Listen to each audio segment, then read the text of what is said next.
প্রথমে একটি বর্গক্ষেত্র এঁকে নিলাম এবং ধরে নিলাম যেহেতু বর্গক্ষেত্রের প্রতিটা বাহু সমান, এর প্রতিটি বাহুর দৈর্ঘ্য a।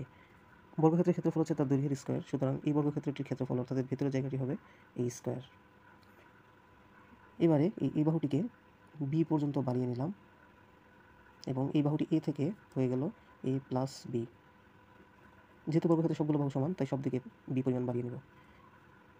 এবারে বর্গক্ষেত্রটিকে সম্পূর্ণ করে নিই। বর্গের সবগুলো বাহু সমান, তাই এই বাহুটি a, এই বাহুটি a এবং এই বাহুর সমান হয় এই বাহুটি হবে a এবং এই b বাহুর সমান হবে এই বাহুটি, তাই এটিও b।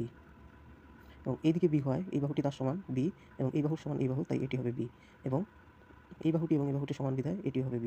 সুতরাং এখানে সবগুলো বাহু সমান, তাই একটি একটি বর্গক্ষেত্র এবং এর ক্ষেত্রফল হবে b স্কয়ার। অন্যদিকে এখানে এবং এখানে দুটি আয়তক্ষেত্র দেখা যাচ্ছে। আমরা জানি আয়তক্ষেত্রের ক্ষেত্রফল হচ্ছে দৈর্ঘ্য গুণ প্রস্থ। এখানে দৈর্ঘ্য a এবং প্রস্থ b হয়, এই ক্ষেত্রটির ক্ষেত্রফল হবে ab।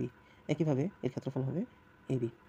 এখন আমরা এই বর্গক্ষেত্রটির ক্ষেত্রফল অর্থাৎ তার এক বাহু তার স্কয়ার, দৈর্ঘ্যের স্কয়ার, তার ক্ষেত্রফলটা বের করব।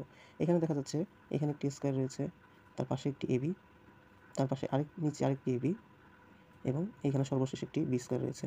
এবার আমরা যদি সবগুলো যোগ করি তাহলে a square plus ab 2ab plus b square.